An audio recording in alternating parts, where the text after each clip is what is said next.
Hi everyone, this is Dr Raquel Butler from Integrated Veterinary Therapeutics. And Sophie Vandenberg from Equine Postulate. And we welcome you to the Equine Functional Posture Podcast, your ultimate source for insights into the influence of functional posture on biomechanics, health, and overall well-being of horses. Whether you're a seasoned equestrian, an equine professional, or simply a horse enthusiast, this podcast is designed to help you understand the critical aspects of functional posture. Tune in each week as we discuss practical tips, delve into expert interviews, and explore the latest research in the impact of functional posture on equine anatomy, physiology, movement, and more. Let's create a world where we empower our horses to be in a mental, emotional, and physical balance.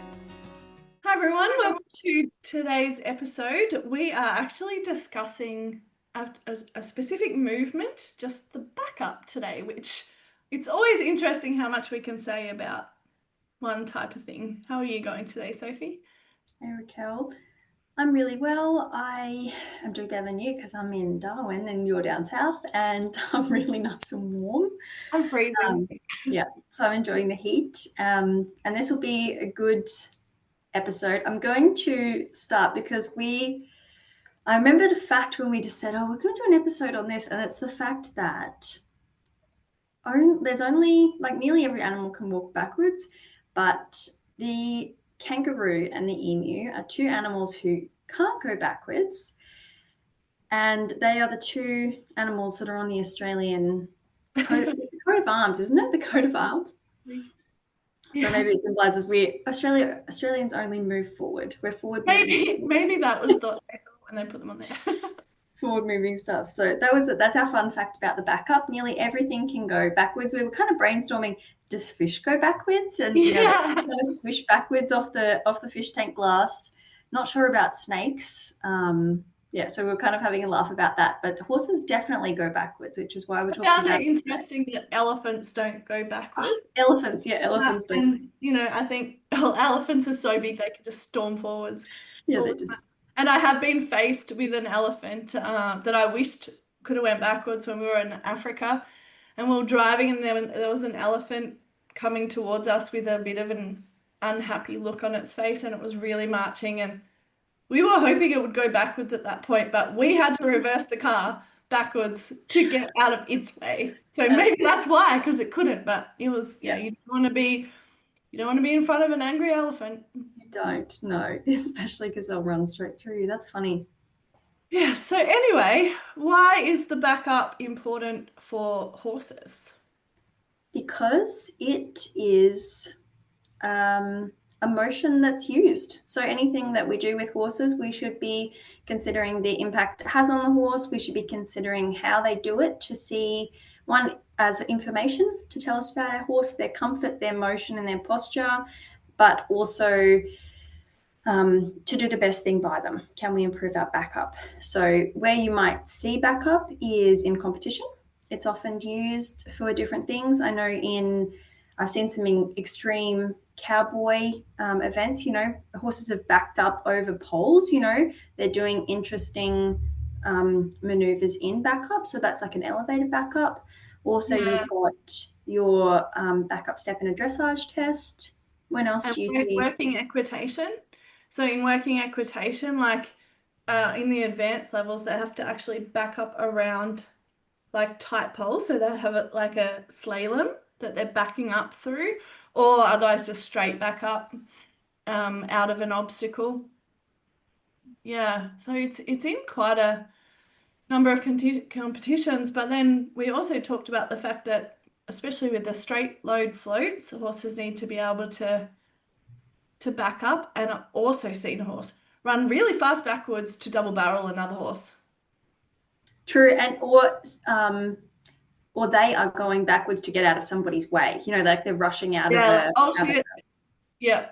And I've had twice now where Ellie has got, because Ellie's very curious, so she gets herself sometimes into situations, and once it was because she was following me in, so we were between a barbed wire fence that had chicken wire and branch, and I was in there fixing the fence, and she'd come in to see, but there was no way out of that situation apart from her backing her way out, and she was stepped over a branch. So she was kind of like, I could see all the potential ways it could end badly in that moment. I was like, okay. And then I thought, well, I have worked with her in backup.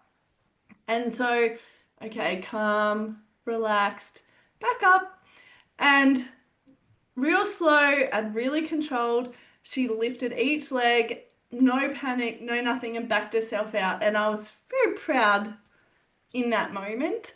And then another time, she'd actually was coming out of sedation because she'd been sedated for the dentist. And I put her in with Henry, and I thought that they would be fine. But Henry pushed her in between the trees and the fence. And to even back out of that situation, she ended up that there was a fence behind her. So she was kind of in a corner, and to get out, she couldn't go forward because there was a tree. She couldn't go directly back because there was a fence. And I actually had a little panic in that moment, and I said to there was other vets there, I was like, you need to get the halter. But like I put the halter on her, and I think I put the halter on her, or maybe I can't remember now, but I just was like, okay, in my mind, you have to back up and turn. So I was really clear how she was going to get out of there. And then she just backed up and turned and got herself out like without any panic or anything. So yeah, it's actually a really important tool for horses to have for those situations, as well as competitions, as well as yeah, just body control and awareness. Definitely. So, I mean, yeah, her ability to respond has really, really been enhanced. And that's all the work that you've done with her proprioception and body control. Could you talk a little bit about how we often use backup in a generic way? Yeah, I think often when it's trained, it becomes a very responsive, uh, regimented, what's the word? Exercise. Like I see some horses that back up really well, like they do a diagonal gait, but it's like almost automatic.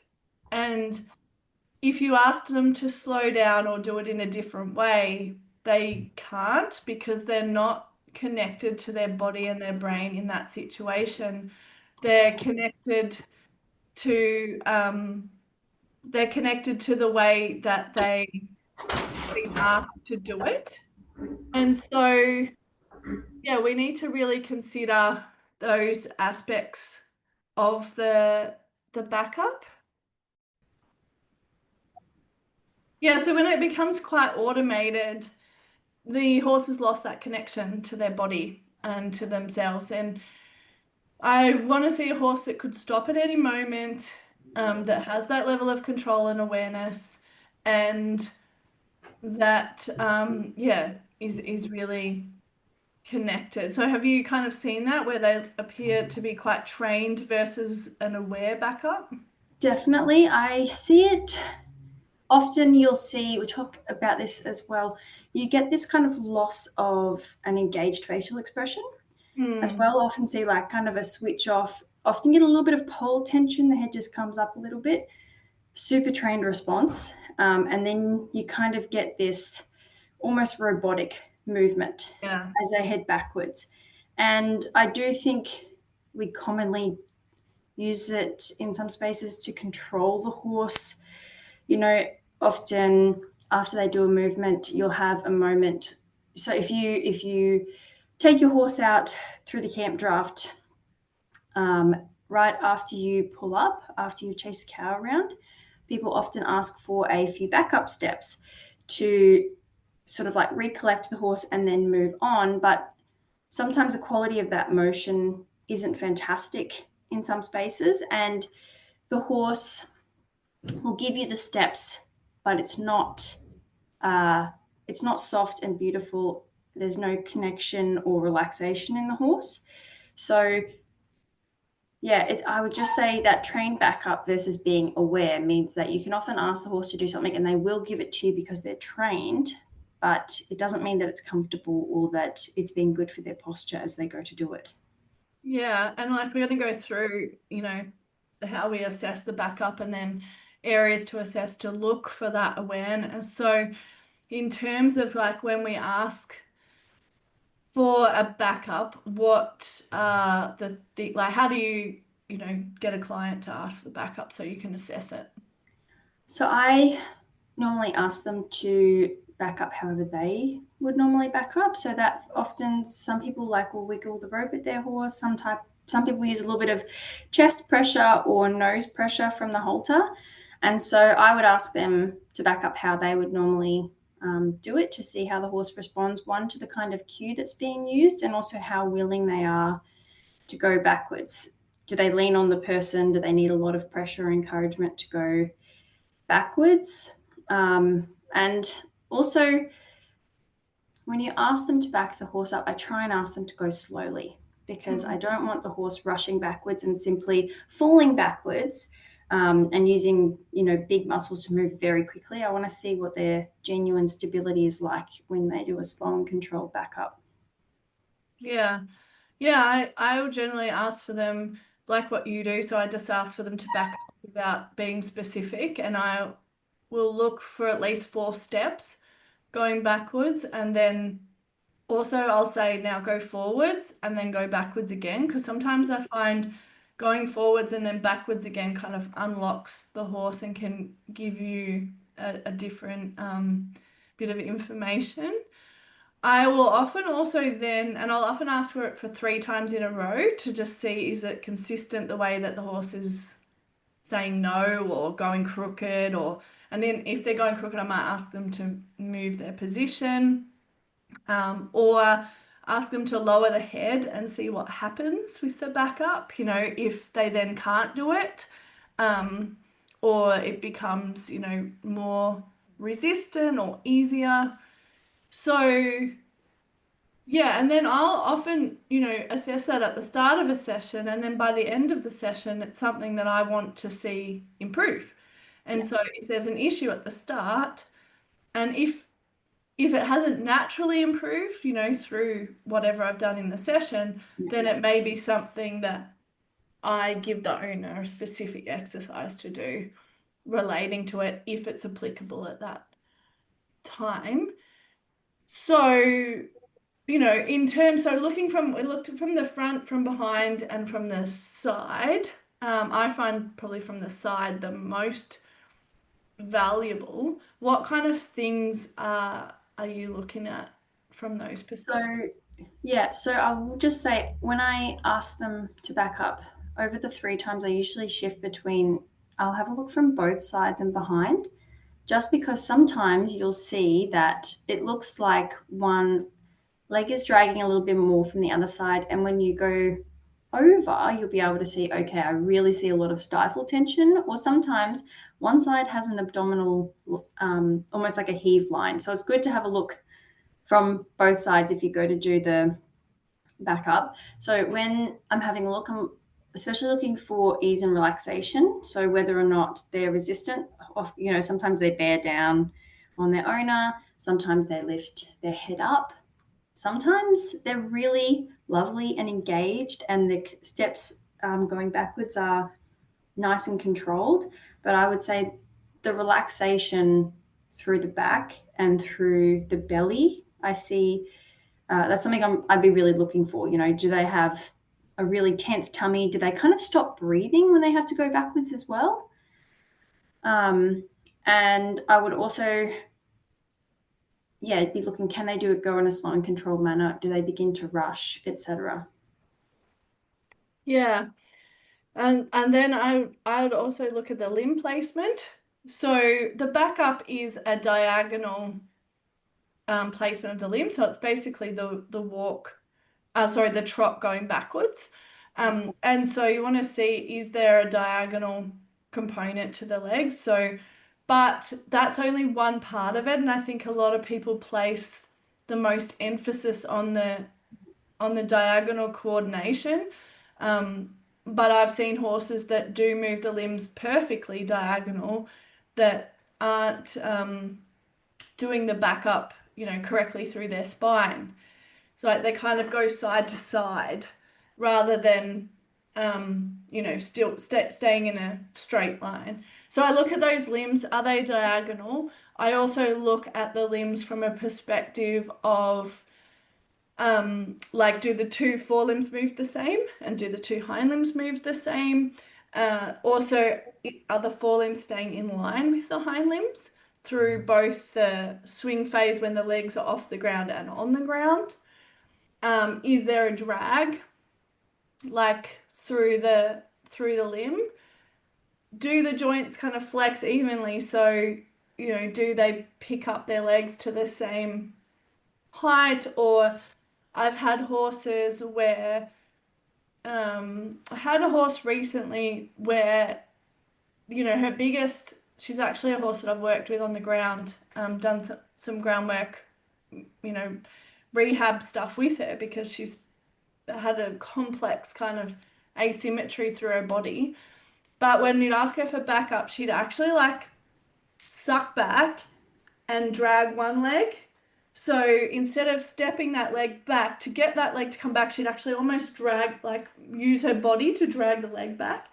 And so she had a swelling around her annular ligament, and she'd also take it a little bit to the side, I think. So she recently has had annular ligament surgery. And yeah, the way that she's using that limb has completely changed.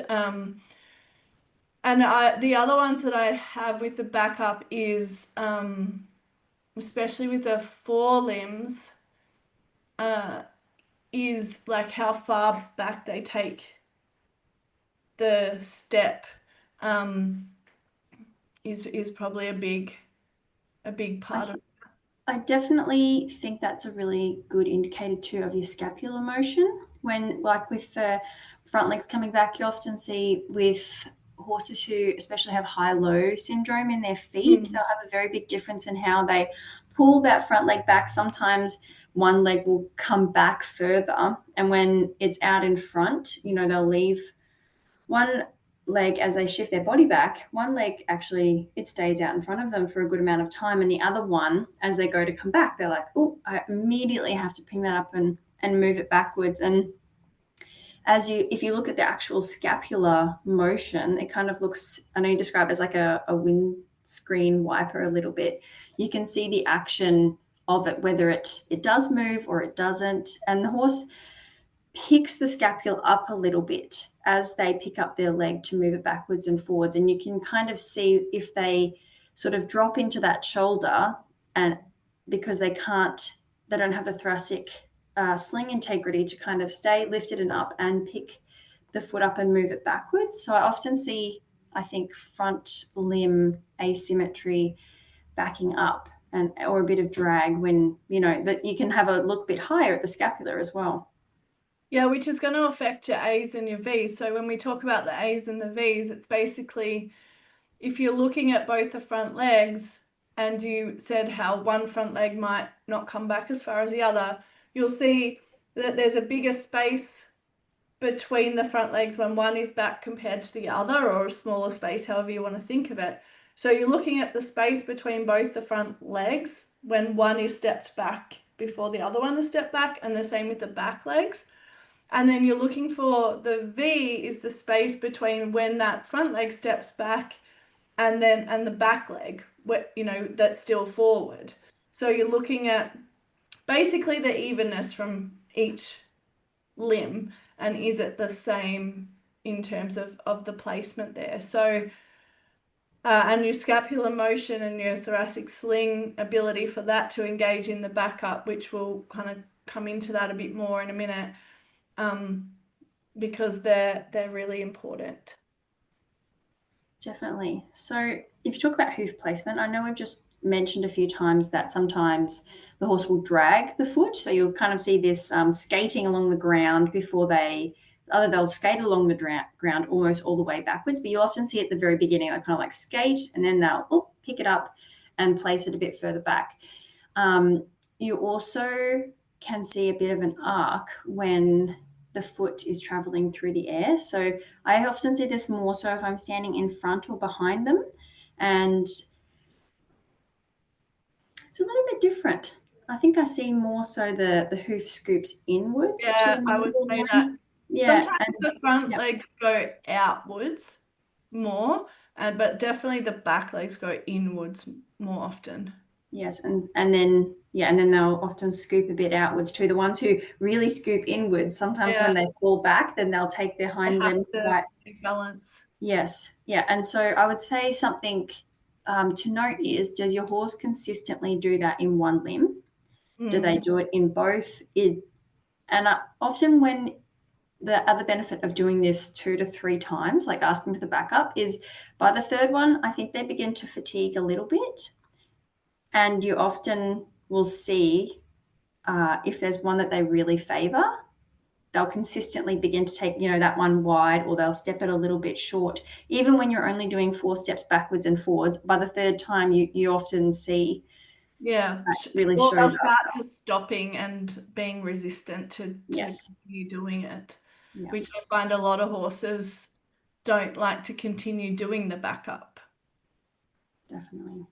Yeah, and then that comes to like, actually just, sorry, back on the hoof placement. Also, are they interfering with other legs? So are their hooves hitting the other legs? Are they struggling to kind of coordinate those limbs? That, backup is requiring a different level of neurological control. So you're also kind of testing that a different aspect of proprioception and coordination there as well. I'm pulling back. What about straightness? What do you see or notice with horses? Straightness, not straightness? Yeah, so I guess you've got straightness of the limbs, but just straightness in general. So, often if they've got, say, a stifle issue or something, they'll go off this to the side of that limb because they don't want to flex it and keep it underneath them. The same with the front leg. Like if they don't want to like actually lift and flex the joints, then they'll, kind of step it off to the side.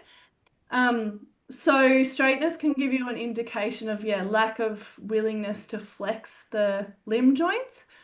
And also, I think the way that they're using or able to use that lumbosacral area, like we're going to explore the back a bit more in a second, but if they don't want or can't flex the lumbosacral joint, then they kind of do this like swing off to the side. So they might go evenly to both sides. So they almost stay straight, but it's Yes. like they're doing like a shimmy.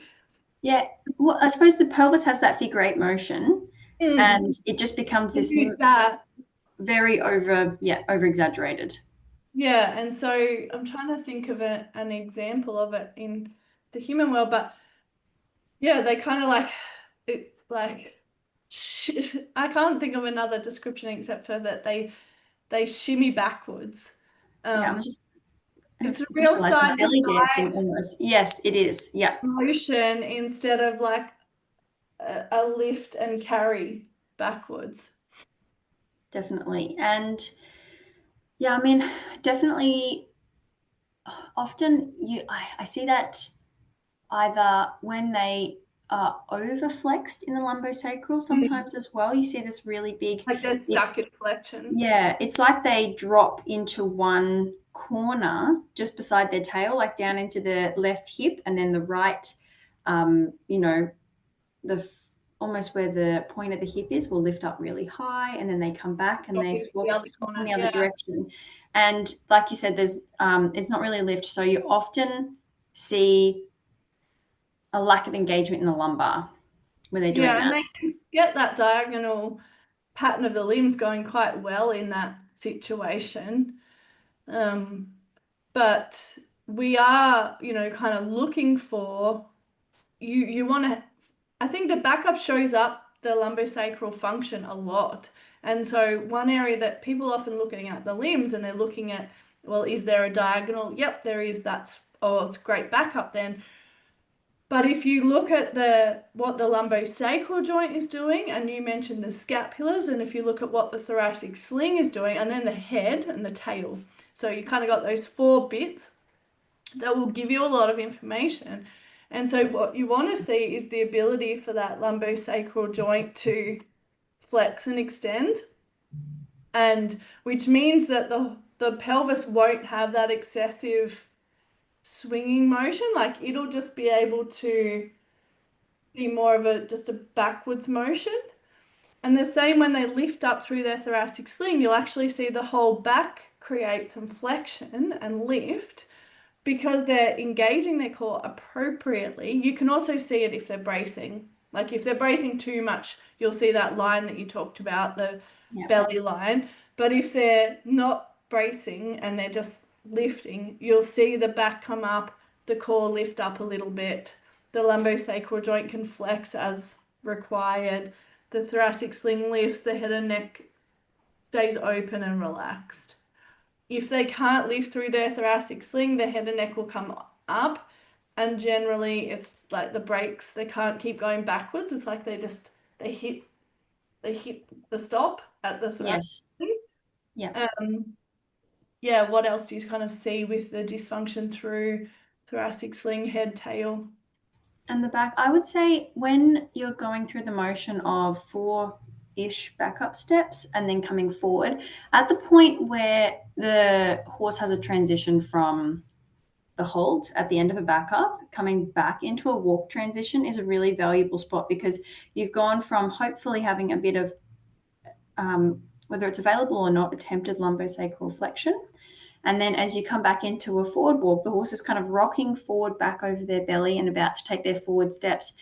And I find often that if you don't have a great lumbosacral, you see just to the side in front of the point of the hip, the tubercoxy, and into the lumbar. So in between the last ribs and the tubercoxy, that flank space has a lot of abdominal muscles and they can function well or they can brace. And as they go to take their first step forward, often with the leg that is back when they go into the walk, you see a big line of tension through the lumbar and those side abdominals down to the Pulling stifle. themselves forward instead of Yeah. pulling themselves forward. Yes, coming through the back. And it almost looks Then like they'll pull through the forehand as well. they do. They do. And sometimes the pelvis even like extends a little bit. Yeah. So they kind of, it becomes just a pull. Like I'm just kind of using my back to pull my leg forward. I haven't come under myself and come through again. And I do think that I see horses kind of peck their head out forward when they do that or take it up a little bit. Like they're just kind of like leaning over their front leg. So it's a real falling motion, not an engaged motion. Yeah, that's a good point. Coming So, forward. yeah, I think the thing to recognize is why they could have struggles with the backup. So, like we've talked about, lumbosacral restrictions and thoracic sling issues. Like they'll drag their front feet if well, for that horse, she has an annular ligament issue, so flexing the fetlock was difficult. So if they don't want to flex the joints in the front legs, that could be a reason for them to struggle with the front legs. But if they've got issues with their pecs, like they might plait or just not flex the joints either because they don't want to lift up through them. So they might drag the legs. Or if they just can't control their front legs, so they've got some neurological challenges going on and they're just lacking control. What about with the hind end challenges with the backup? I definitely often see tight hamstrings. I think particularly the attachment down in behind the stifle and above the hock, those areas are often very tight. And at the tail head, the insertion of the hamstrings onto both sides of the tail. So it's kind of like you've got the free tail, the flowing tail, and then a little few caudal vertebra that are, they're inside the body before the sacrum starts. And right there is a lot of the biceps femoris and also your semitendinosus attach onto those bones. And they feel very hard. They can feel quite lumpy and they often look like a fat pad, but they're not. And having a feel of those there, sometimes they'll be really hard, or sometimes in horses that have trouble backing up, their hamstrings are also very weak, and that can look like a hollow spot as well. But Yeah, and then that can influence the position of the tail, because sometimes yes, back up you'll see the tail like will pull to one side or go really rigid or kind of hold in a weird pattern, and that can indicate, you know, you've got tension through that spine in that motion as well. We also see challenges with the backup if there's underlying shivers or string halt issues. So like with shivers, they'll generally take the leg out, and where a string halt, they'll struggle to back, and it might hit their belly, or they just are like, I can't do it. So yeah, kind of looking at those different, yeah, I think the backup is really useful to look at from an assessment perspective, but it can be a really useful exercise. And you know, it's one of the exercises in the functional posture course that we talk about, because I don't often see people be able to do it well. And I think there was been a couple of trainers who really highlighted it to me, like Mel Fleming is, yeah, big on how they use their bodies in certain motions. And even Carlos Traboneri, I did stuff with him a few years ago, and when he would, you know, because backup can be used as a training tool to stop a horse being pushy, but the way that he backed up a horse was with body awareness, slow and controlled, um, and one or two steps, like not having to do 20 steps. So he was maintaining that connection. So, you know, when we're talking about, so you've got a horse that's struggling to back up, what would be some tips that you would give to help them improve that backup, apart from, you know, get body work and make sure you've got function? But how, if they wanted to start tomorrow, how could they start to improve that backup from your experience? in my experience, okay, somebody at home not doing bodywork session. In an ideal world, I would start with probably mobilizations and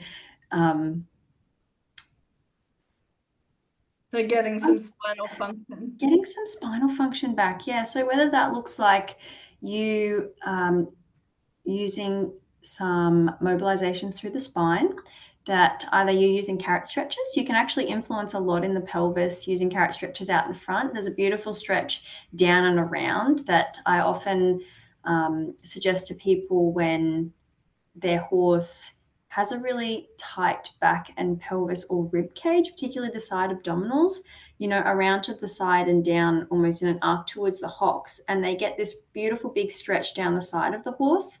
And I often see the backup improve after we do those stretches.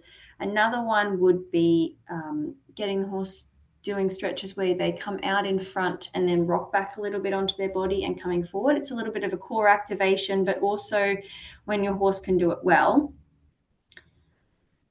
you get a little bit of pelvic and say lumbosacral flexing and extending in that motion. And another one would be a stretch, doing a carrot stretch down towards the horse's knees within their best stretch. So that's another one. It's a little bit of a core activator. You'll see if you've got a little bit of belly and back lift. If you had all the time in the world and you were doing lots of things, I'd also do some hind limb stretches. So that would look like doing the horse's best stretch, coming forward for the hamstrings and maybe a little bit back to see if the muscles above the stifle and into the psoas, and also a little bit into the hip could be influenced to loosen up and have a little rush of blood and a little bit of engagement. And then see what it looks like. Did your backup just improve? Does that mean that those spaces have room to improve into? You know, if you see some improvement, you know that you have space to, it's like space to improve into and make it your neutral or your normal, and come into. So I would say that would be a good option for somebody at home. If your horse is struggling with the backup, However, I would say, as we do in lots of episodes, function is important. Something isn't functioning as it should be, and finding the function allows the horse to move into a better motion. What would you suggest for somebody at home? I would take it really right back. So, like, obviously, the exercises you've suggested are going to help improve that function. Um, but I'd also work within the backup itself. So Jelly's had a lot of challenges with his backup. Like it's that and the canter, which suggest his lumbosacropelvic function, are the two things that are difficult for him. And backing up is one time when he will go to nip me when it's uncomfortable. So the way that I've kind of worked with Jelly, which Mel has had a big influence on, is slowing it right down, asking for relaxation, like in the head and neck, before asking for any backward motion. And then as soon as you get braced, going back, starting back where you were. So, if I asked for the back up and straight away put his head and neck down, it's like, okay, well, we'll just work on this level of relaxation here until I can move to the next step without the brace. And just kind of getting that softness in his head and neck. Then I'd ask for like lifting at the base of the neck and making sure that they can actually give me that. So I'm on their vertebrae at the base of the neck, just asking from there for the backup, like rather than from their head. Because if they can't lift from there, that's like the first place that needs to unlock for them to be able to start initiating the motion. And then because we would have done the assessment and kind of got an idea of the legs that were struggling, my awareness would go to, their ability to do the best step that they could do. So I'd ask for it in a very slow and controlled manner, and I might just ask for one step initially in relaxation without brace, and the best quality step that they could give, and then give them time to process that. And if if it was in relaxation and with body awareness, uh, and within their comfort, next time it will be better. So you might get a little more softness, a little more relaxation. They might, progress to offering a second step. But I think we often start with too many steps, and that we should only be starting with 1 to 2 and getting the quality within those, giving them the time to process that movement. So letting them just stand and rest. And then rather than asking for backup again, so like you set them up, ask for it, wait, then I'd walk forward and then reset and ask again, rather than asking again from that last backup motion, because I want to give the nervous system a better chance to recognize it, the whole process again, as opposed to just adding it on to the last steps. Yes. Quality over quantity, rest between repetitions, and resetting for,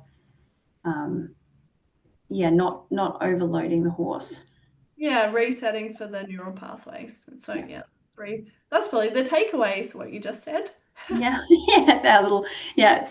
Too long, don't listen. TLDL. Yeah. Yeah, I think that the great takeaway. So what was it? Quality over quantity? Yeah. Correct. Quality over quantity. Quality over quantity, rest between Repetitions. reps, Yeah. and allow time to process. And oh my And God. quit when you're ahead. You get a couple of good ones and Yeah. leave it there. Yeah, because that's really valuable. Like I always notice actually the least I do with quality, the better the improvement in the next session. And also if your horse is like what you said, if your horse is not improving and you're continuing to have a challenge, then you need to work out where the functional issue is. So for example, with Jelly, we'd get a bit of an improvement. I had times where he could do 10 steps and he was relaxed and everything. But since having his, since working more on his iliopsoas and having his gelding scars looked at by Louise Cosgrove, that his backup's the best it's ever been. So if you're constantly meeting that brick wall, then you need to get help in, figuring out why that's the case, because it should improve every session if you're getting the relaxation and the quality and the control and the neural recognition well, then every session there should be some improvement in that movement. Definitely. And for people, it's not, we've actually talked about quite a lot of things. There's a lot of things to think about and look at. It's always great if you can have somebody video you from a good Yeah. position. So a good place to video is standing back a little bit, having the camera at about the point of the horse's rib cage, because then you can see the horse. So have a look from both sides and from behind and in front. And this is a good episode probably to integrate with the one where we said there are 3 observations you can make when watching your horse walk. And in that one, we also say, take a video for your records. But those two, going through the tips in both of those, you could piece together a lot about your horse's movement. Really things, and you'll see correlations. If you see something in the backup that ties together, you'll often see it going forward as well. It's just stronger evidence, and having a video means that you do get to see, yes, there was improvement. No, there hasn't really been, because it's hard sometimes when you're looking every day. Yeah, definitely. And it's hard when you're only looking from one perspective as a handler as Yeah, well. So, definitely. and I mean, that's a big focus of our equine functional posture course, is like helping people to improve their observation skills, um, as well as, how to enhance their horse's function through different exercises and how to do the exercises, in a mindful way to support their horse. So, yeah, that's always a great option too. Okay. Well, happy with that? Definitely. I think there was quite a lot in there. There'll be a lot for people to get value from and use, hopefully, if you can Yeah, use it. Yeah. definitely. Awesome. Well, thank you for joining myself, Dr. Raquel Butler, and Sophie Vandenberg in today's podcast episode. Enjoy your horse time. Please subscribe to the Equine Functional Posture podcast so you don't miss our weekly episodes. And give us a 5-star rating so that we can continue to share more insights. And we'll see you in the next exciting episode.